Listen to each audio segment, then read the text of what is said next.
முற்போக்கு பெயரால் பெரியார் பெயரை சொல்லிக்கொண்டு பாலியல் சீண்டல்கள் ஈடுபடுவது, பாலியல் சுரண்டலுக்கு உட்படுத்தும் பெண்களை பணம் கேட்டு மிரட்டுவது, இதெல்லாம் நடக்குது. வேல்முருகன் கட்சியை சார்ந்த பெரியார் சரவணன் ஈடுபடுறாரு. குறிப்பாக எவிடன்ஸ் கதிர் போன்றவர்கள் குறித்தெல்லாம் நீங்கள் பேசுகிறீங்க, அவங்களோட நாங்கள் அரசியல் ரீதியாக பயணிக்க வேண்டியதாக இருக்குது, அவருடைய பெயரெல்லாம் குறிப்பிடாதீங்கன்னு சொல்லி குளத்தின்மணியை கூட பேசியிருக்கார். பாலியல் குற்றவாளியை எதுக்காக அவர் அம்பலப்படுத்துறதுக்கு நீங்கள் தயங்குறீங்க? பெரியார் இயக்கத்துக்கு எவிடன்ஸ் கதிர் எதற்காக தேவைப்படுகிறார்? தனது பொறுக்கித்தனத்தை மீண்டும் தொடரும் ஒரு நபராக இன்றளவும் இருக்கிறார். பெரியார் சரவணன் என்ற இந்த நபரை காக்க வேண்டிய கடமை சுபவி போன்றவர்களுக்கும், சுந்தரவல்லி போன்றவர்களுக்கும், குளத்தின்மணி போன்றவர்களுக்கும் ஏன் இப்படி ஒரு தேவை ஏற்படுகிறதுனாக்கா, இவர் திராவிடம்ன்ற ஒரு வார்த்தையை முன்வைக்கிறார். ஐரோப்பாவில் இருக்க எண்ணெயே இப்படி கட்டுப்படுத்துறாங்கன்னா மதிவதனி போன்றவர்களால் சுயேட்சையாக என்னை போன்று பேச முடியுமா?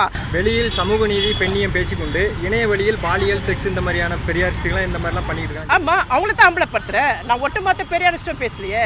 ஒருவேளை நான் என்னுடைய வழக்கு பிஜேபி கிட்ட போயிருந்தாலோ ஆர்எஸ்எஸ் கிட்ட போயிட்டு இருந்தாலோ 2020 என்னுடைய கேஸை வழக்கு பதிவு செய்ய வச்சிருக்க முடியும். ஒன்றும் இல்லை, இந்து முன்னணி அர்ஜுன் சம்பத் எனக்காக ரொம்ப நாளாக பேசிகிட்டு இருந்தார். தமிழச்சி பேசிகிட்டு இருக்காங்களே, ஏன் பெரியாரிஸ்டுகள் வாயை திறக்க மாட்டார்?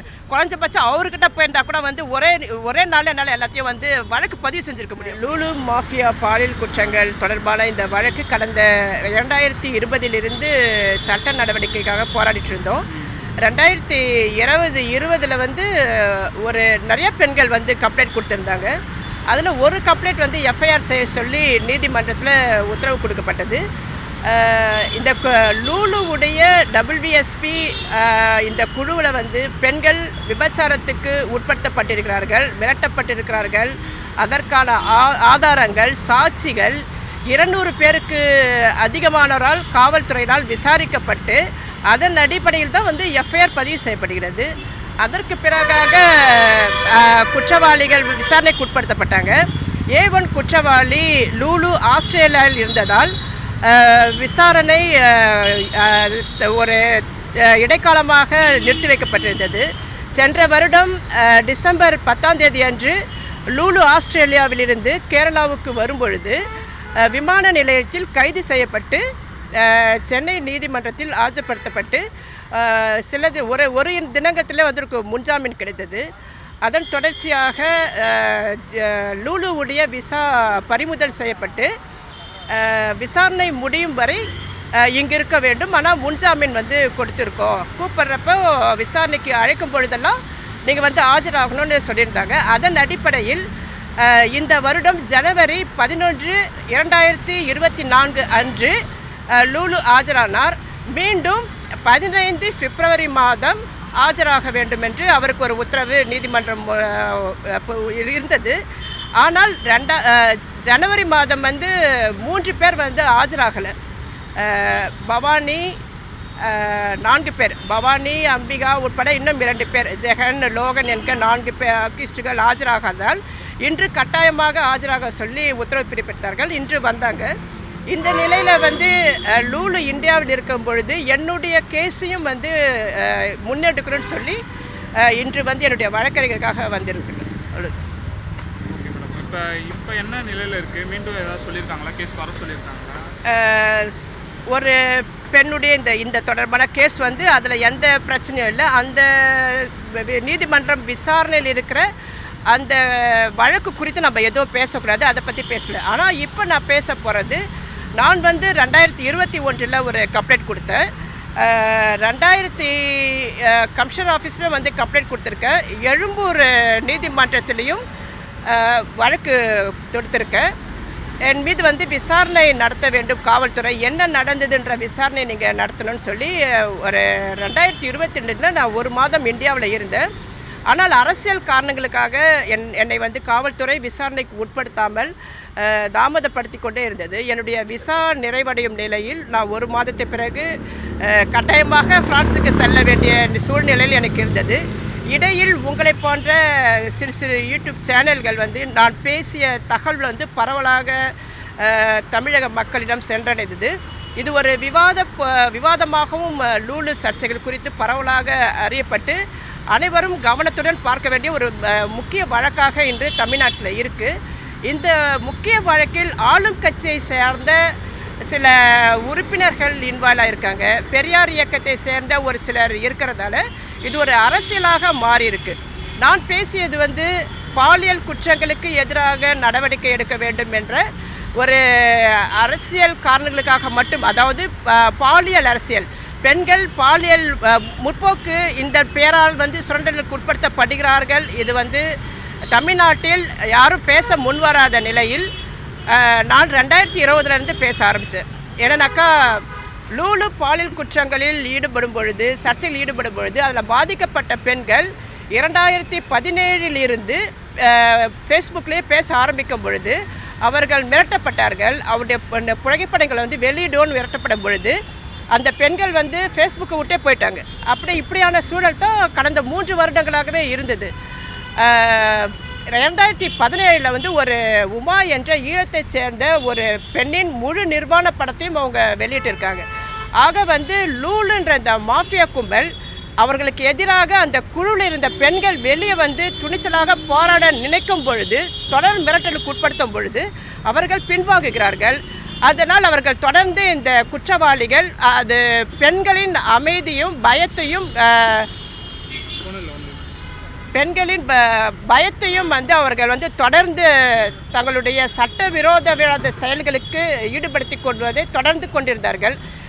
2020 ஜனவரி மாதம் மனநல மருத்துவர் டாக்டர் ஷாலினி வந்து பெரியார் சரவணன் பேரெல்லாம் வந்து சொல்லாமல் பெரியார் பெயரை உபயோகப்படுத்தி இந்த ஒரு குழுவில் வந்து பாலியல் குற்றங்கள் நடக்குதுன்னு பேசியிருக்காங்க. அந்த பேட்டி வந்து நக்கீரனில் வந்தது. நான் பேச ஆரம்பித்தது ஏப்ரல் மாதம். அப்போ ஷாலினிக்கு, டாக்டர் மனநல மருத்துவர் ஷாலினிக்கு ஒரு அழுத்தம் வருது, அவங்க அமைதியாகிடுறாங்க. ஆனால் எனக்கும் நிறைய அழுத்தங்கள் வருது. நானும் நிறையாக என்னை அவமானத்துக்கு உட்படுத்தினார்கள். எதிர்தரப்பிலிருந்து அவர்கள் என்னுடைய கேரக்டரை வந்து மோசமாக சித்தரித்தார்கள். நான் ஒரு RSS கைக்கூலி என்றார்கள். ஆனால் நான் தொடர்ந்து நான் ஒரு பெண்ணியவாதியாக பிரான்ஸ் அமைப்பில் இருக்கும் பொழுது நான் அந்த பாதிக்கப்பட்ட பெண்கள்கிட்ட உதவி கேட்கும் பொழுது இந்த அரசியலாக நான் முன்னெடுக்கணும்னு சொல்லிட்டு சட்ட நடவடிக்கையில் வந்து ரொம்ப தீவிரப்படுத்தினேன். அப்புறம் தொடர்ந்து மக்கள் வந்து தமிழக மக்களுக்கு பல பிரச்சனைகள் இருக்கலாம். அதில் வந்து பெண்கள் பிரச்சனை வந்து புறக்கணிக்கக்கூடாது. பெண்கள் இந்த குழு பிரச்சனை, பெண்கள் தமிழ்நாட்டில் வந்து பெரும்பான்மையான பெண்கள், இளைஞர்கள் அல்லது தாய்மார்கள், தங்கைகள், அக்காக்கள் அப்படின்னு எல்லாரும் பல வகையில் வந்து இணையத்தை வந்து ஆரம்பிச்சிருக்காங்க. இந்த இணையத்தில் வந்து ஒரு ஆபத்தான ஒரு அரசியல் நடந்துகிட்ருக்கு. பாலியல் குற்றங்கள் ஈடுபடும் ஆண்கள் முற்போக்கு பெயரால் பெரியார் பெயரை சொல்லிக்கொண்டு பாலியல் சீண்டல்கள் ஈடுபடுவது, பாலியல் சுரண்டலுக்கு உட்படுத்தும் பெண்களை பணம் கேட்டு மிரட்டுவது, இதெல்லாம் நடக்குது. அப்படியான ஒரு கேரக்டர் தான் வந்து தமிழ்நாட்டை மாநில கொள்கை பரப்பு செயலாளர் வேல்முருகன் கட்சியை சார்ந்த பெரியார் சரவணன் ஈடுபடுறாரு. அதில் ஒரு பவானியன் கூட இன்றைக்கி வரணும், அவங்க வரலை. அவரையும் வந்து நீங்கள் வாங்க ஒரு அம்பேத்கர் பெரியார் ஆய்வு நூல்கள் எழுதலான்னு சொல்லி உடல் ரீதியான ஒரு பாலியல் சுரண்டுக்கு உட்படுத்தி உள்ளார்.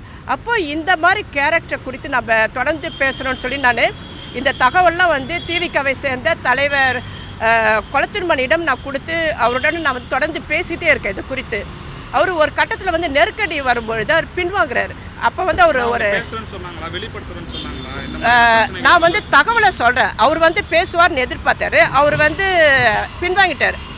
அது ஏற்கானாக்கா அவர் நான் சொல்கிற முன்னிறுத்துகிற பெயர்கள், குறிப்பாக எவிடன்ஸ் கதிர் போன்றவர்கள் குறித்தெல்லாம் நீங்கள் பேசுகிறீங்க, அவங்களோட நாங்கள் அரசியல் ரீதியாக பயணிக்க வேண்டியதாக இருக்குது, அவருடைய பெயரெல்லாம் குறிப்பிடாதீங்கன்னு சொல்லி கொளத்தூர்மணியை கூட பேசியிருக்கார்.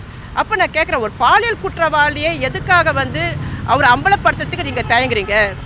பெரியார் இயக்கத்துக்கு எவிடன்ஸ் கதிர் எதற்காக தேவைப்படுகிறார்? பெரியார் இயக்கத்துக்கு வேணால் எவிடன்ஸ் கதிருக்கு வேணால் பெரியார் இயக்கம் தேவைப்படலாம். பெரியார் இயக்கம் பாலியல் சுரண்டலுக்கு உட்படுத்தி வரும் எவிடன்ஸ் கதிர் எதற்காக தேவை என்று நான் வெளிப்படையாக தொலைபேசியில் அவர்கிட்ட பேசும்பொழுது அமைதியாக இருந்தார். அடுத்த சில அரை மணி நேரத்தில் வந்து எனக்கு எதிரான ஒரு அறிக்கையை இந்த அறிக்கையை வந்து வெளியிட்டார். 2022 வந்து 6வது மாதம் ஜூன் மாதத்தில் வெளியிடுறார் கொளத்தூர்மணி அறிக்கை. இதுதான் வந்து அரசியல் முக்கியத்துவம் வாய்ந்ததாக இருக்குது. இந்த என்னன்னாக்கா பெரியாரின் பெண் விடுதலை கருத்துக்களை பேசுகிற ஒரு அமைப்பு அந்த பெண் பாலியல் சுரண்டலுக்கு உட்படுத்தப்படுகிறார்கள் சொல்லி அவர்களுக்காக போராடுகிற ஒரு பெண்ணாகிய நானும் ஒரு பெரியாரியவாதியாக இருக்கும் பொழுது ஒரு ஆண் பெரியார்வாதி பொறுக்கி தனத்தை செய்து கொண்டு பாலியல் சுரண்டலுக்கு உட்படுத்தி வருபவருக்கு ஆதரவாக அறிக்கைகள் வெளியிட்டு நான் சொன்ன விஷயத்தை இந்த அறிக்கை பேசலை. இதில் வந்து அவர் குளத்தூர்மணி அறிக்கை பார்த்தீங்கன்னாக்கா இதில் திருச்சி பெரியார் சரவணன் குறித்து ரொம்ப சுருக்கமாக சில வார்த்தைகளை வந்து முடிச்சிடுறாரு. அதை நான் வாசி காட்ட விரும்புகிறேன். தோழர் திருச்சி பெரியார் சரவணன் குறித்து அவருடைய நடவடிக்கைகள் குறித்து நீங்கள் பெற்றிருக்கிற செய்திகளை ஒளிப்பதிவின் மூலமாக எனக்கு அனுப்பியிருந்தீர்கள். ஆனால் ஆதாரம் என்ற வகையில் அவர் பணம் பெற்றதாக கூறி சில வங்கி கணக்குகளை எனக்கு அனுப்பியிருந்தீர்கள். மற்ற செய்திகள் எல்லாம் உங்களுக்கு கிடைத்த செய்திகள், சில நபர்கள் வழியாக கேட்டறிந்த செய்திகள் மட்டுமே அப்படின்னு முடிச்சிடுறாரு. அதாவது வந்து நீங்கள் வாய் வழி தகவல்கள் வந்து சொல்கிற ஒரு செய்திகளை நான் எப்படி நம்ப முடியுன்றபடி அறிக்கை பேசுது. ஆனால் தனிப்பட்ட முறையில் குளத்தூர்மணி கூட பேசும் பொழுது அவன் இதே வார்த்தை தான் சொன்னார். அவன் அப்பவும் அப்படி தான் இருந்தான், இப்போவும் அப்படி தான் இருக்கானா அப்படின்ற ஒரு வார்த்தையை வந்து சொல்கிறாரு. அதை வந்து அப்போதே நான் வந்து லைவில் வந்து பதிவு செஞ்சுருக்கேன். இதே வார்த்தையை நான் பதிவு செஞ்சுருக்கேன். அப்படி அவருக்கு பெரியார் சரவணன் யாருன்னு தெரியுது. அப்போ பெரியார் சரவணன் என்னை படம் எடுத்து மிரட்டுகிறான் அப்படின்னு சொல்லி ஒரு பெண் வந்து அழுது பேசிய குரலை வந்து தோழர் குளத்தூர்மணிக்கு கொடுத்து அவரோட வந்து அதை குறித்து நான் என்னோட பேசியிருக்கார், நிறைய பேசியிருக்காரு. அப்புறம் ஒன்னோருடைய முழு பெண்ணின் நிர்வாண படமும் காட்டினேன். அப்போ அதையெல்லாம் இதில் ஏன் இந்த அறிக்கை பேசலை? நீங்கள் வந்து ஒரு குற்றச்சாட்டு வச்சிங்களே, பெரியார் சரவணன் வந்து பெண்களை பாலியல் சுரண்டலுக்கு உட்படுத்துகிறான், படம் கேட்டு மிரட்டுறான்னு, அதையே இந்த அறிக்கையில் மறைச்சாரு. அப்போ மறைக்கிறேன்னா நீ யாருன்ற ஒரு கோபம் தான், அந்த பெரும் கோபம் தான் தொடர்ந்து என்னை வந்து பேச வச்சுக்கிட்டே இருக்குது. அப்போ வந்து இந்த வாய்ப்பை வந்து பெரியார் சரவணன் எப்படி யூஸ் பண்ணுறாருன்னா, திராவிடத்தை வேறெடுக்க துடிக்கும் காமவெறி கோடாரி ஆகிய தமிழச்சியை அரசியல் செய்ய விடக்கூடாது, அவங்க வந்து பிஜேபி உடைய ஒரு அங்கத்தினர், ஆர்எஸ்எஸ் கட்டுப்பாட்டிலேருந்து அவங்க செயல்படுறாங்கன்னு சொல்லி தொடர்ந்து ஒரு நட்பு சக்திகளை பிரிக்கும் சூழ்ச்சியை வந்து செய்து கொள்வதன் மூலம் தனது பொறுக்கித்தனத்தை மீண்டும் தொடரும் ஒரு நபராக இன்றளவும் இருக்கிறார். பெரியார் சரவணன் என்ற இந்த நபரை வந்து காக்க வேண்டிய கடமை சுபவி போன்றவர்களுக்கும் சுந்தரவல்லி போன்றவர்களுக்கும் குளத்தூர்மணி போன்றவர்களுக்கும் ஏன் இப்படி ஒரு தேவை ஏற்படுகிறதுனாக்கா, இவர் வந்து திராவிடம்ன்ற ஒரு வார்த்தையை முன்வைக்கிறார். அப்போ தாங்கள் வந்து ஒரு தவறான அறிக்கையை வெளியிட்ட காரணத்துக்காக மூடி மறைப்பதற்காக பெரியார் சரவணனை தொடர்ந்து காப்பாற்றிட்டு வராங்க. இது ஒரு மான பிரச்சனை மாதிரி இருக்கு அவங்களுக்கு. இதுக்கு மேலே வந்து தமிழச்சி அம்பலப்படுத்திட்டாக்கா குளத்தூர்மணியால் தமிழ்நாட்டில் இயங்க முடியாது, பெரியார் சரவணனால் அரசியல் பேச முடியாது, சுந்தரவல்லியால் அரசியல் பேச முடியாது. ஆனால் என்னை வந்து இந்த விசாரணையை வந்து தடுக்கணும், தமிழச்சியை விசாரணைக்கு விடக்கூடாது. எத்தனை முறை தமிழ்நாட்டுக்கு வந்தாலும் நடப்பது நமது ஆட்சி. இந்த ஆட்சியின் மூலமாக நம்ம வந்து குற்றவாளியை பாதுகாப்பதன் மூலமாக நம்ம விட்ட அறிக்கை வெளியிட்டதெல்லாம் வந்து நம்ம மூடி மறைக்கலாம்ன்ற ஒரு எண்ணப்போக்கு இருக்குது. அப்போ வந்து ஒரு பாலியல் குற்றவாளியை வந்து கட்டாயமாக ஆதரிக்க வேண்டிய நிலைக்கு வந்து பெரியார் இயக்கம் போகுது. அது ரொம்ப ஆபத்தாக முடியும், பெண்களுக்கு ஆபத்தாக முடியும். பெரியாரின் பெண் விடுதலை சிந்தனைக்கு எதிராக அவருடைய நிலைப்பாடுகள் தொடர்ந்து போயிட்டே இருக்கும். ஏற்கனவே வந்து முற்போக்குன்ற பெயரில் பெரியார் பெயரை சொல்லித்தான் லூலு குழுவில் பாலியல் குற்றங்கள் நடந்திருக்கு. அதை வந்து தொடர அனுமதிக்கிறாங்கனாக்கா அது வந்து பெண்களை வந்து இப்போ தொடர்ந்து பாலியல் சிண்டலுக்கு உட்படுத்துவதை நான் தொடர்ந்து பேசிக்கொண்டே இருப்பேன். சட்ட நடவடிக்கை எடுக்கிறதுக்காக தொடர்ந்து போராட்டத்தை எடுத்துகிட்டே இருப்பேன். ஒருவேளை நான் என்னுடைய வழக்கு பிஜேபி கிட்ட போயிருந்தாலோ ஆர்எஸ்எஸ் கிட்ட போயிட்டு இருந்தாலோ 2020 வந்து என்னுடைய கேஸை வந்து வழக்கு பதிவு செய்ய வச்சிருக்க முடியும். ஆனால் இன்றளவும் நான் தனியாகத்தான் போராடிட்டுருக்கேன்.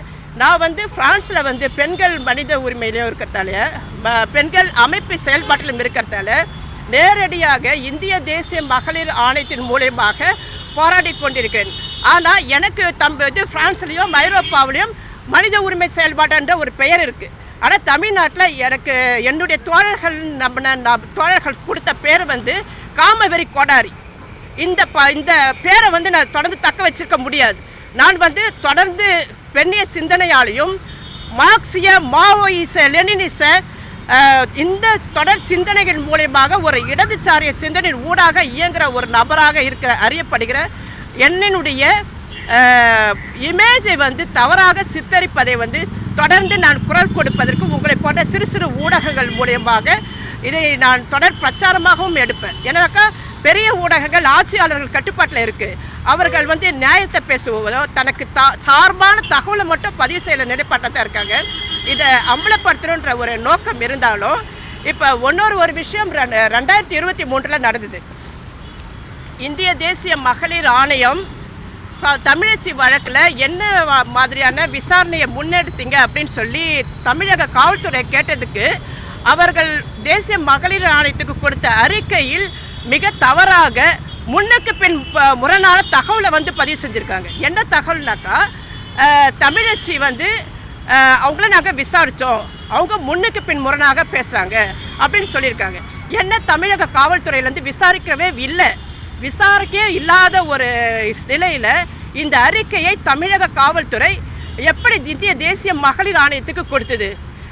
இந்த நிலையில் தமிழக காவல்துறை என்னுடைய வழக்கை எப்படி சரியாக முன்னெடுத்து செல்லும், இதில் எனக்கு நம்பிக்கை இல்லாததால் என்னுடைய வழக்கறிஞர் மூலமாக நான் வந்து சிபிஐ விசாரணை வேண்டும் என்று மீண்டும் ஒரு வழக்கை தொடர இருக்கிறேன். இதற்காகத்தான் தற்பொழுது நான் இந்தியாவுக்கு வந்துள்ளேன். அனைவரும் பெண்ணியம் பேசக்கூடிய கி வீரமணி, தோழர் மதிவதனி அவர்கள்லாம் அமைதியாக இருக்க பற்றி நீங்கள் என்ன நினைக்கிறீங்க? மதிவதனி அப்படின்னும் பொழுது ஒரு இளைய பெரியாரிய பெண்ணியவாதி. அவங்க வந்து கி வீரமணிக்கு எதிராக எதுவும் பேச முடியாது. இங்கே ஆண் பெரியாரியவாதிகள் என்னன்னாக்கா, என்னுடைய கட்டுப்பாட்டுகள் இருந்து கொண்டு நீ பெண் விடுதலை பேசினால் போதும் என்பது வந்து அவர்கள் தீர்மானத்தில் அவர்கள் நிர்ணயிக்கும் கோட்டில் இருந்து பேசக்கூடியவர் மதிவதனி. ஒருவேளை அவர் உண்மையான பகுத்தறிவு சிந்தனையாளராக இருந்திருந்தால் மதிவதனி போன்றவர்கள் நிச்சயமாக அது திகாக்குள்ளேயே நடக்கும் நிறைய முரண்களை குறித்து பேசலாம். இந்த இடத்துல நான் ஒன்று சொல்கிறேன், மதிவதனி போன்று நானும் வீரமணிக்கு ஒரு வீரமணி அடிமையாக இருந்திருந்தால் நானும் ஒரு அருள்மொழியை போன்று மதிவதனியை போன்று நான் ஒரு வேறு நிலையில் இருந்திருப்பேன். இதுக்கான காரணத்தை நான் வந்து சொல்கிறேன்.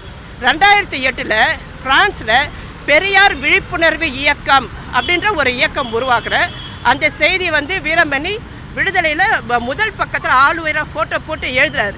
நான் வந்து பேச முற்பட்டதுக்கு காரணம், ஒரு பெரியாரத்தை பேச முற்பட்டதுக்கு காரணம் பெரியார் சாதிய ஒழிப்பு, பார்ப்பனிய எதிர்ப்பு, பெண் விடுதலை சிந்தனை இதன் இருந்த ஈடுபாடுகள் அதன் இதை வந்து வாசிப்பின் ஊடாக ஒரு பிரச்சார வடிவமாக இணையத்தில் நான் இயங்குகிறேன். ஆனால் தமிழ்நாட்டின் களத்தில் பார்த்தால் ஒரு சில பெரியாரிஸ்டுகள் முற்போக்கு பெயரை சொல்லி பெண்களை பாலியல் சூழலுக்கு உட்படுத்துவது, அல்லது நான் சில விஷயங்களை பேச முற்பட்டால் இதை பேசாதீங்க, இது எதிரிகளுக்கு இடம் கொடுத்த மாதிரி இருக்கும் அப்படின்னு கட்டுப்படுத்த நிறுத்தும் பொழுது ஐரோப்பாவில் இருக்க என்னையே இப்படி வந்து கட்டுப்படுத்துகிறாங்கன்னா மதிவதனி போன்றவர்களால் சுயேட்சையாக என்னை போன்று பேச முடியுமா? சுயேட்சையாக பேச முடியாத இடத்தில் பெண்ணியம் வெற்றி பெற முடியுமா? மதிவதனி போன்றவர்கள் சிந்திக்க வேண்டும். குறைஞ்சபட்சம் உன்னுடைய அரசியலுக்கு, உன்னுடைய கருத்துக்கு உண்மையாக இருன்றது தான் உன்னுடைய கோரிக்கையாக இருக்கு. நன்றி.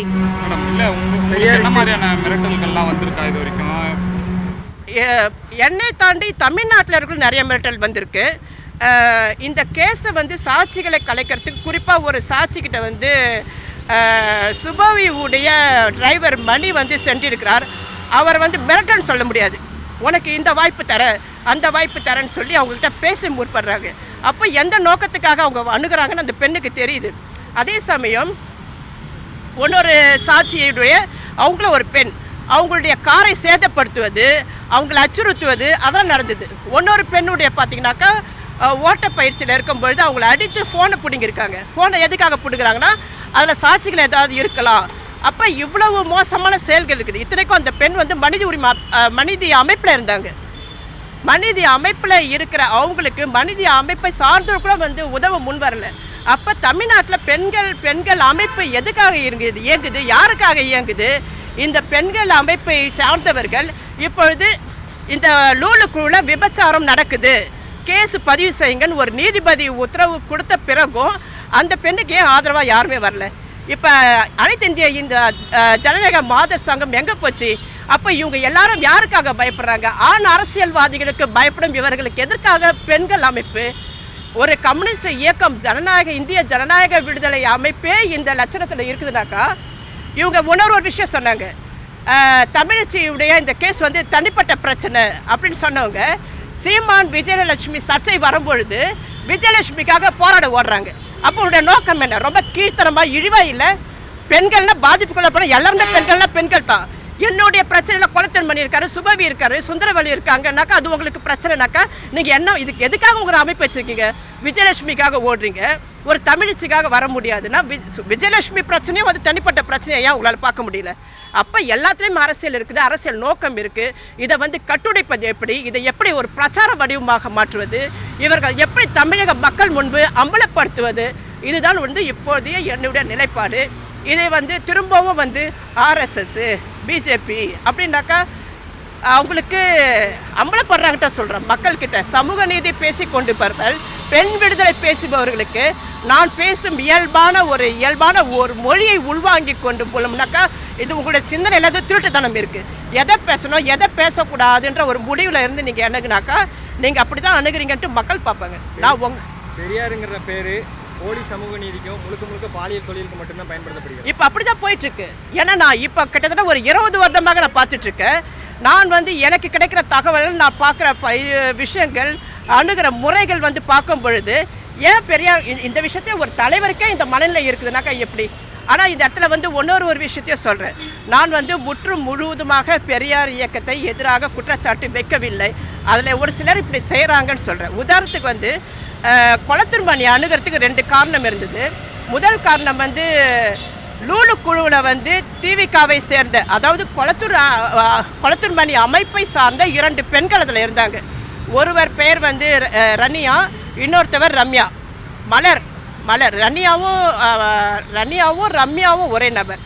மலர்ன்ற ஒருத்தவங்க இருந்தாங்க. மலருடைய சர்ச்சைன்னு பார்க்கும் பொழுது ஒரே நேரத்தில் 4 ஆண்களோட செக்ஸ் தொடர்பில் இருந்திருக்காங்க. அது அந்த 4 ஆண்கள் டிவிக்கு கவனத்துக்கு கொண்டுட்டு போகிறாங்க. லூலு குழுவில் இருக்கிற உங்கள் அமைப்பை சார்ந்த மலர் இவ்வாறாக எங்கள் 4 பேரையும் மாறி மாறி லவ் பண்ணிகிட்ருக்காங்க. 4 பேரை வச்சுட்டு இது மாதிரி சேர்த்து இது என்ன வகையான பெரியாரிய பெண் விடுதலை போது உமாபதி என்பவர் கடுமையாக அதை விசாரித்து அந்த மலர் செய்வது தவறுன்னு சொல்லியிருக்காரு. அப்போ சரியாக கருத்தியலை முன்னெடுப்பவர்கள் ஒரு சிலர் அது கட்டற்ற பாலுறவுக்கு எதிராக பெரியாரிய இயக்கம் இல்லை என்பது, பெரியார் இயக்க தோழர்கள் இல்லை என்பதையும் நான் இந்த பதிவு செய்யறதுக்கு தான் இந்த மலர் விஷயத்தையும் சொல்கிறேன். சரிங்களா? பேச விடாமல் தடுக்கிற அந்த அதிகாரம் யாராக இருப்பாங்க? அதிகாரம் என்பது பார்த்தீங்கன்னாக்கா தன்னை அம்பலப்படுத்தக்கூடாதுன்றது தான் அந்த அதிகார கட்டமைப்பு மூலியமாக அதை தடுக்க முற்படுற ஒரு சக்தியாக அரசியலில் தமிழக அரசியலில் ஒரு நெடுகாலமாகவே இருந்துட்டு வருது. அது பாலியல் சர்ச்சையாக இருந்தாலும் சரி, நில ஆக்கிரமிப்பு விஷயமாக இருந்தாலும் சரி, ஆட்சி அதிகாரத்தில் உள்ளவர்கள் தங்களுடைய கட்டுப்பாட்டுக்குள்ளே இருக்கிற ஒரு விஷயங்களை இப்படி தான் அணுகிறாங்க. அதில் பெண்ணின் பாலியல் சர்ச்சையும் இப்படி தான் போகுது. ஒரு பிஜேபி நபராக இருக்கிற ஒரு பாலியல் சர்ச்சையில் சிக்கினாக்கா அதை கடுமையாக பெரியாரிஸ்டுகள் விமர்சனத்துக்கு உட்படுத்துகிறாங்க. ஆனால் பெரியார் இயக்கத்தில் ஒரு சிலர் இப்படி முரணாக நடந்துக்கிறாங்க, பாலியல் சர்ச்சையில் சிக்கிறாங்கனாக்கா அதை ஏன் அவங்க பேசாமல் இருக்காங்க? அப்போ அதுக்கான அரசியல் என்ன அப்படின்ன பொழுது ஒரு விஷயம் முன் உதாரணம் காட்டலாம். குளத்தூர்மணி அறிக்கையில் எல்லாரையும் பேர் சொல்லி நிறையா விஷயம் குறிப்பிடுறாரு. சுந்தரவல்லி பேரெல்லாம் குறிப்பிடுறாரு. ஆனால் இறுதியாக ஒரு விஷயத்தை ஒரு அறிக்கை மறைக்குது. இங்கே பார்த்திங்கன்னா பின்குறிப்பில் குளத்தூர்மணி என்ன சொல்கிறாருன்னா, அந்த மனித உரிமை செயல்பாட்டல் குறித்து உங்ககிட்ட நிறைய விஷயம் தகவல் பகிர்ந்துருக்க அப்படின்னு சொல்கிறார். அந்த மனித உரிமை அமைப்பின் செயல்பாட்டல் யாருனாக்கா எவிடன்ஸ் கதிர் பாலியல் சர்ச்சையில் சிக்கிய ஒரு நபர்.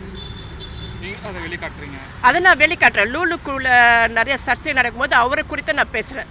அப்போ நான் ஒரு லைவில் பேசுகிறேன். அந்த பாதிக்கப்பட்ட பெண் என்ன சொல்கிறாங்கனாக்கா, அந்த எவிடன்ஸ் கதிர் ஆன்லைன் மூலியமாக என்னுடன் உரையாடல் நடத்தும் பொழுது நான் உன்னை லவ் பண்ணுறேன்னு சொன்னார் அப்படின்னு. அப்படி அந்த சொன்ன தகவலை என்கிட்ட சொல்கிறாங்க. அப்போ எவிடன்ஸ் கதிருக்கு ஒரு பொறுப்பு இருக்குது. சமூகத்தில் சாதி ஒழிப்பு போராளியாக பேசுகிறார். பெரியார் இயக்கங்களோட அறிமுகத்தில் இருக்கார்.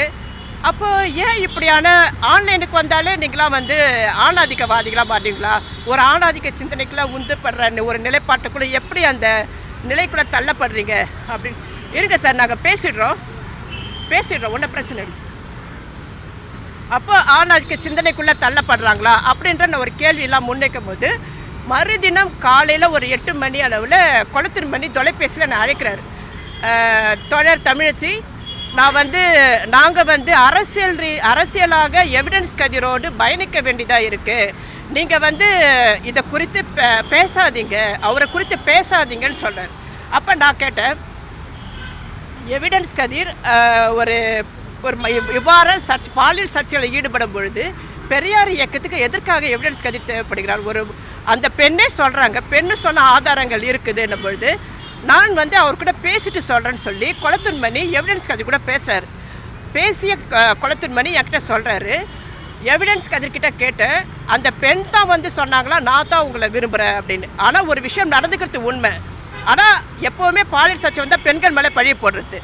ஆனால் அதையும் தாண்டி நான் கொளத்தூர்மணிகிட்ட ஒரு கேள்வி கேட்டேன், உங்களுக்கு சமூக பொறுப்பு இருக்குது, எவிடன்ஸ் கதிர் இப்படி செயல்படும் பொழுது அவர் வந்து அதை ஆதரிக்கிறீங்களா, அதை நீங்கள் எப்படி பார்க்குறீங்கன்னும் பொழுது எவிடன்ஸ் கதிருக்கு காதலை சொல்ல உரிமை இல்லையா அப்படின்னு வந்து கொளத்தூர்மணி என்கிட்ட கேட்குறாரு.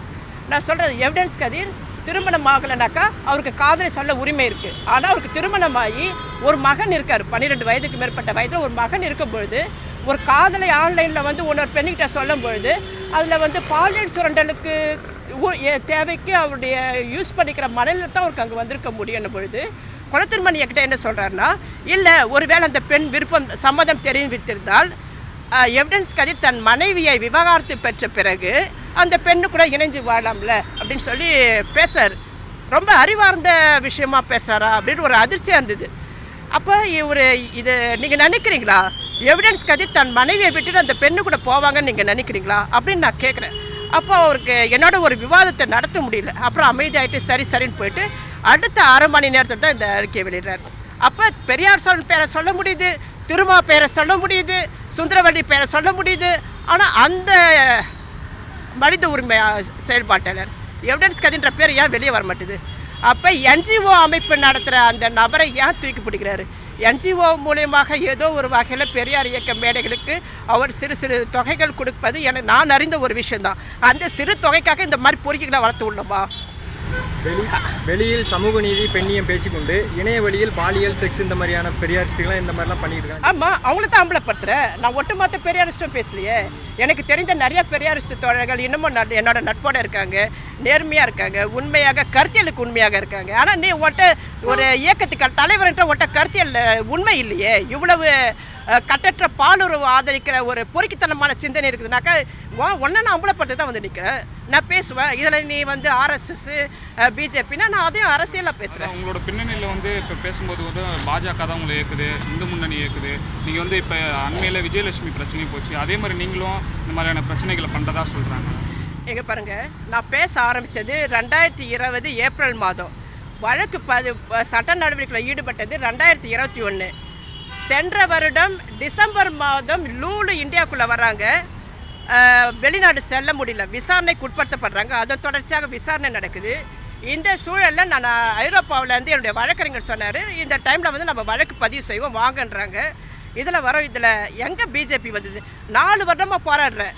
ஒரே ஒரு ஃபோன் இப்போ பிஜேபி கிட்ட உதவி கேட்டு ஆர்எஸ்எஸ் கிட்ட வாங்கிட்டு ஒன்றும் இல்லை. இந்து முன்னணி அர்ஜுன் சம்பத் எனக்காக ரொம்ப நாளாக பேசிகிட்டு இருந்தார். தமிழச்சி வந்து பேசிகிட்டு இருக்காங்களே, ஏன் பெரியாரிஸ்டுகள் வாயை திறக்க மாட்டார்? குறைஞ்சபட்சம் அவர்கிட்ட போயிருந்தால் கூட வந்து ஒரே நாள் என்னால் எல்லாத்தையும் வந்து வழக்கு பதிவு செஞ்சுருக்க முடியும். இந்த நிமிஷம் வரைக்கும் நான் யார்கிட்டையும் எந்த உதவிக்காக போய் நிற்கலை. எனக்கு தேவையில்லை. எனக்கு ஒரு அரசியல் நிலைப்பாடு இருக்குது. நான் ஒரு இடதுசாரி. நான் வந்து ஒரு பெண்ணிய கருத்தை என்னுடைய போராட்டமாக முன்னெடுக்கிறேன். நான் ஒரு அரசியல் கட்சி சார்ந்து போயிட்டாக்கா நான் எடுக்கிற போராட்டமே அடிபட்டு போயிடும். இந்த ஒரு காரணத்துக்காக இந்த ஊரில் நான் அப்படி போகிறது எனக்கு கொள்கைக்கு எதிரானது. ஒரு எதிரிக்கிட்ட போய் என்னால் சமரசம் ஆக முடியாது. என் கருத்தியலுக்கே நான் சமரசம் ஆகாத ஒரு நபர் ஒரு எஃப்ஐஆருக்காக ஒரு எதிரிக்கிட்ட போய் சமரசம் ஆக முடியாது. ஆனால் எதிரின்னு சொல்கிறவங்க ஒருவேளை எதிரி நாங்கள் எல்லாருமே மனிதர்கள். எதிரிகள் என்பதை எப்படி பார்க்க வேண்டும் என்பது ஐரோப்பிய சிந்தனையிலேருந்து நான் எப்படி பார்க்குறேன்னாக்கா, எல்லா மனிதர்களுக்கு ஒவ்வொரு அரசியல் பேச தேவை வந்து அவங்களுக்கு தேவைப்படி ஒரு அரசியலை தேர்ந்தெடுக்கிற அதிகாரம் அவங்களுக்கு இருக்குது. ஒரு வலதுசாரிக்கு அவனுக்கான ஒரு அரசியலை பேச அதிகாரம் ஜனநாயக நாட்டில் இருக்குது. ஒரு இடதுசாரிக்கு ஒரு இந்து எதிர்ப்பு மனநிலை கொண்ட கடவுள் மறுப்பு பேச அதிகாரம் அவங்களுக்கு இருக்குது. எல்லாருமே மனிதர்கள் தான்.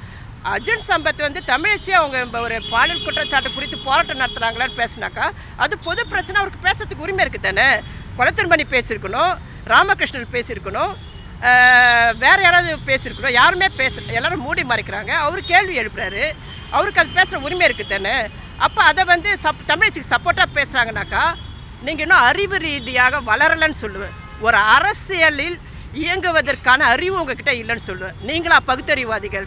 ஒரு பாலியல் பிரச்சனையை வந்து பார்த்து அது எப்படி அணுகுவதுன்னே தெரியாமல் இருக்குன்னா, ஒன்று குற்றவாளியை மூடி மறைக்கிற செயல்களை ஈடுபடுறேன், 2 இல்லாட்டா இதிலேருந்து பின்வாங்கணும்னு நினைக்கிறேன். அதுக்காக எதுவுமே பேசாமல் கடந்து போகணும்னு நினைக்கிறேன். இதுதான் அந்த இதில் என்னுடைய விஷயத்தில் அதான் நடந்துகிட்ருக்கு. இப்போ வரைக்கும் ஆன்லைனில் பெண்களை தன்மையப்படுத்தி உணர்வுகளை தூண்டி இணைய வழியில் செக்ஸ் நீங்கள் சொல்கிற மாதிரி நடந்துட்டுருக்காங்க. மிக சரியான கேள்வி. பெரியார் சரவணன், திமுக மதுரை நிர்வாகி அன்புமதி என்பவர், சிவா சடையன், இவங்க எல்லாம் சேர்ந்து 3 வாட்ஸ்அப் குழு வச்சுருக்காங்க.